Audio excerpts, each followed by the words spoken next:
Hey y'all. In 2024, I was rejected from a job that I applied to. I had gone all the way through the interview process and they rejected me. They told me I didn't need the job. And 3 weeks later, I got an offer from the same company for the same role. And that's the story I wanted to tell today is how I made that happen, the job search strategy process that got me there. Um, yeah. So, anywho, in 2024, I was really starting to take my career pivot seriously. I was moving from a healthcare role, excuse me, trying not to sneeze into this microphone. I was making the career pivot from healthcare to tech sales after a whole process of trying to figure out what I wanted to switch to, but ended up landing on tech sales and started applying, doing what basically everyone was doing at the time. Because the job market was also crap then as well. Um, yeah, so started applying, and at a certain point, I realized that, like, okay, this isn't working. So, what are we gonna do to switch things up?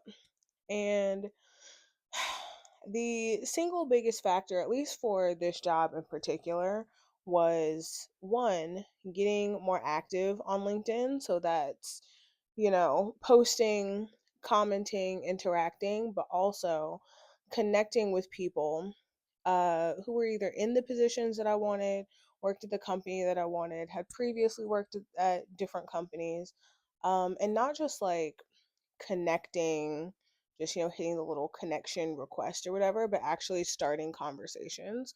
So asking people if they'd be willing to talk on a Zoom call for 10-15 minutes, to talk about their job, how they got their job, how they like the company, all sorts of stuff, how they made their career pivot. But the main thing is just making real connections with people even before a job at their company is opened up, right? It makes it so much easier. And I know some of y'all are cringing, and I get it. LinkedIn can be an extremely cringy platform. It's so many people who you can tell are either writing all of their posts with ChatGPT, and I think it's okay to use ChatGPT to help, but like when the whole post you can tell is not written by a human, it's absolutely insane. Or they're talking about, I never thought that I would own a yacht and make my first $300,000 uh in a month at the age of 25 in sales. And oh, I just founded my new company that was funded for 76 trillion dollars from whatever venture capital firm. So yes, it can be incredibly cringy, I get it, but I think that's why it makes it so much easier to stand out on LinkedIn, because as long as you're a regular person, people will find you. As long as you're a regular person, you have like a posting history that shows that you're not one of those people who's just showing off, who's just being weird, to be quite frank. And that makes a world of difference. So, long story short, this particular company, I knew that I wanted to work for them. From what I'd seen of their boss and how he was posting, I was like, okay, this might be somebody that I'd want to learn from, who'd be willing to teach me the job. Because obviously, in a career pivot, there's only so much that you can learn from doing courses online. I did do a course, but even still, you need somebody who's going to walk you through the process, right? So I was like, okay, that's good. There were a couple of other criteria that I needed. Like, I knew I was moving across the country. So I was like, okay, I need a job that's either completely remote within the US or remote at least within California. And at the time, Maryland was the state that I had moved to. Now I'm in Virginia. So I was like, okay, that works. For me, I wanted a either a sizable PTO policy, like a thick, healthy PTO policy. We're talking 4 weeks or more, or unlimited PTO where they actually like allowed people to use like a good chunk of PTO without being weird about it. And there were a couple other things like health, dental, vision, moving out on my own. That was something that was super, super important to me. Then just like some other things that I knew that I was looking for in my next role. So I was like, okay, this is a company that I'm going to target. And the first thing I did is I talked to a couple of the people, like I said, a couple of the people that were already in the role. So there was one girl that I reached out to, and she's so sweet. Yeah, super super nice. I asked her, I was like, "Hey, I saw that there was an open role. Super interested in, potentially working for you guys, but I want to make sure that, there's alignment. And so would you mind, hopping on a quick 10-15 minute call with me sometime in like the next day or two to talk me through it?" And she was like, "Oh yeah, that would be great. Like, whatever." And so I talked to her. So sweet. She was so nice. Um and I should probably message her, to be honest. That's a good reminder for me to message her. But anywho, so we talked about it afterward. Expressed my appreciation and everything. And I asked her, like, "Hey, is there any incentive for you if you recommend someone to the job?" Talked about that a little bit. And she was like, "Okay, I'll mention your name to my boss." Now, here's the thing that you will learn when you're actually in the role, that I was doing during my job search. And it's something called multi-threading, which basically means that you reach out to people on different platforms to try to get their attention, right? So it's almost like, um, I'm trying to think of something that's not like super crazy. If you're trying to get, I don't know, anyone's attention, like you might wave your arms, but you're also going to yell, and you also might give them a phone call. You know what I mean? Does that make sense? Um, that's kind of the thing. Trying to get someone's attention, you're going to try to do multiple things to get in front of them. So I reached out to their manager as well because I didn't want it to just be, oh, so such and such a person from the company said this person would be a good fit. I also wanted to make sure that he actually saw my potential before we met. So I messaged him on LinkedIn. There's a specific like format that I tend to use when I'm reaching out to hiring managers. Sent him a connection request, sent him a DM, and then also found his email and emailed him almost the exact same message that I sent him in a DM. There's a couple things that I changed, but generally speaking, I sent the same message to him in an email, and I also reached out to the recruiter. So, a couple of things. I know that I think most advice on LinkedIn is like, make sure you're connected with a bunch of recruiters and da da da, and there is benefit to that. But I find that doing both, like reaching out to both the hiring manager and the recruiter, is beneficial, because if you don't get, for instance, let's say your email to the recruiter goes to spam, but the one for the hiring manager doesn't. Now the hiring manager can mention to the recruiter, "Oh, hey, I got a message from such and such a person.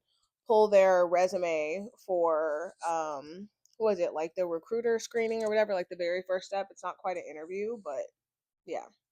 So anywho, I reached out that way, and the manager got in touch with me almost immediately. He was like, "This is amazing. I really, really appreciate this outreach. Like, basically, if you can get my attention during the job search, you can do the job." I was like, yes, love that for me.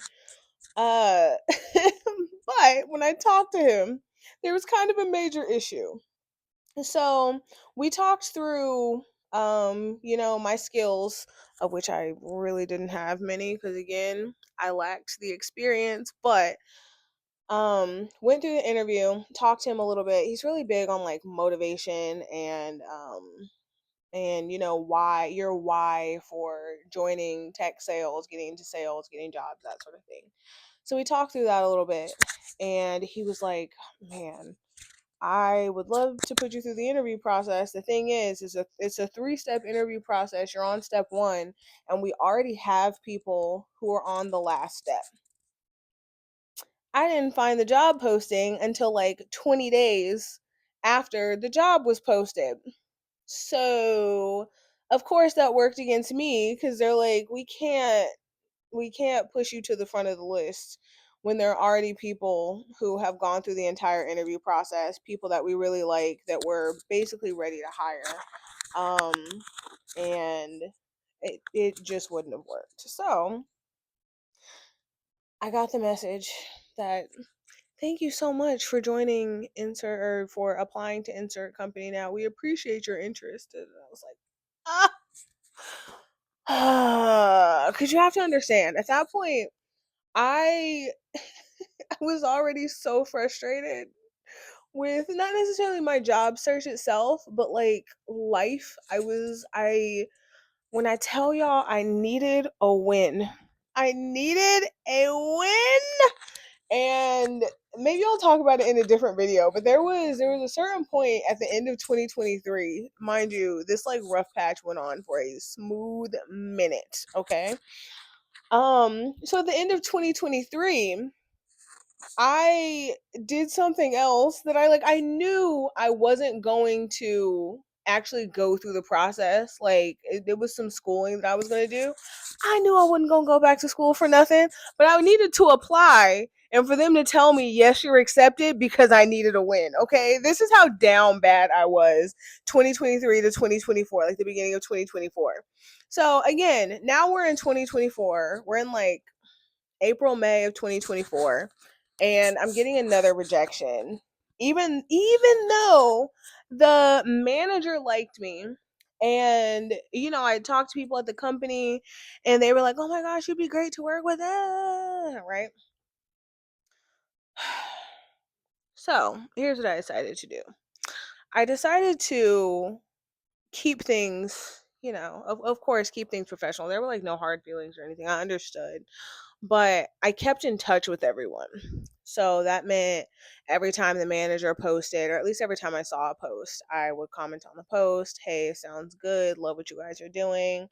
I messaged the other girl that was in the role that I wanted afterwards and was like, "Hey, I got cut from the process, unfortunately, but thanks so much for meeting with me. If something else pops up, like, I would love to keep in touch." And then just in general, like, we're in the same industry, so it's probably a good idea that we keep in touch anyway. I might join a different company. You might want to reach out, like, whatever, right? Very cordial, but also, well, I'll say it was polite, it was friendly, like that sort of thing, but also professional. So, 2 weeks later, I see a post from one of their SDRs, the position that I applied to. And he was like, "Hey, super excited to join new company and super happy for the team over at insert original company that I applied to. They gave me a lot of experience and the confidence to go after, this huge opportunity, whatever." So in my head, I'm like, okay, somebody on their team just left. That leaves an opening. That means most likely they are going to need to hire someone else, right? So when I see that message, one, hit a like on that thing because thank you for abandoning your post. I'm being hyperbolic, but you know what I mean. Like, thanks for leaving the opening for me. And so I messaged the hiring manager and I also messaged my friend at the company, the girl that I talked to previously. And I was like, hey guys, just noticed that so and so left. Like, I'm assuming that means that a position will be opening soon. What can I do to make sure that I get into the interview process early? The manager messages me and he's like, hey, thanks for the follow up. Really appreciate it. You're doing a great job already at the job. Let's get you in the interview process. Now, mind you, this time I didn't even go through a recruiter screen. There was no phone screen. He was like, we've already done this. Circle back around. Let's do it. I think we did 2 steps of the interview process because, again, I had already kind of been through it like a couple weeks before. So we talked through again because it had been a few weeks to like my motivations and everything. But he knew me at that point. So I think it was 4 days later, the recruiter messages me and he's like, hey, we have an offer for you. You gonna take it? Ah! Do I want to? Yes. Now, interestingly enough, I was so excited to get an offer from this company again. I needed this win. But I ended up turning them down. I know. I know. I turned them down. Mainly because I think at that point I had already had 2 offers and there was a fourth one that I was almost 100% sure would come through and it was literally everything I wanted. Like the position that they had just offered me, the base pay was a little bit lower than what I was looking for. And again, I knew what I had been praying for. I knew what I needed, especially with like such a big moving across the country. There was so much risk involved. And I was like, okay, love y'all. Appreciate it. Great interview experience. I didn't say that, but I had to turn it down. And then I got my job here. The offer came through like I think 2 days later, 3 days later, something crazy. Um yeah. So the lesson here, folks, like my little thumb mic, the lesson here, folks, is keeping in touch with people, networking organically on LinkedIn. That means just being a normal human. I know all of us love hopping on to chat GPT. Hey chat, this is what I want to talk about. Just be a person. Show a little personality, be professional, talk to people like you would talk to anybody on the street. Now a lot of us don't like to talk to people, but here's the thing. One, if you want to get into a sales role anyway, we probably need to be better at putting ourselves out there. LinkedIn is a relatively low risk way to do it. Because here's the thing, if you're not active on LinkedIn right now, if you post, chances are nobody's going to see it in the beginning anyway. So just start reaching out to people and get them connections up because pages with 162 connections, a little sketch. A little sketch. It looks sketchy. Is it actually sketchy? Probably not. You're probably a normal human, but it looks sketch. Slap some stuff on your on your Instagram, on your LinkedIn, get some posts up, get some comments, start reaching out to people who are in the roles you want, start talking to hiring managers before they're hiring, do some networking. It helps a ton. I didn't even have to put in an application the second time I applied to that job. Even though they rejected me, they wanted me back. That's all I'm saying. Putting yourself out there is scary. I get it. But especially in this job market, I think more of us need to be doing it. So, my name is Alexis. Thank you for listening to me yap. Yeah, I want more of us to get good jobs, especially with this economy, with gas costing what it does, with I don't want to say eggs, because eggs honestly haven't been as bad as I feel like in my areas it could have been. Anyway, food is expensive. Life is expensive. People are out here one paycheck away from being homeless. You know? Whole lot of people have been laid off for a long time. If you want to get a role, you got to put in some effort. You got to put yourself out there. That's all I'm saying. Peace out, y'all. Have a good day.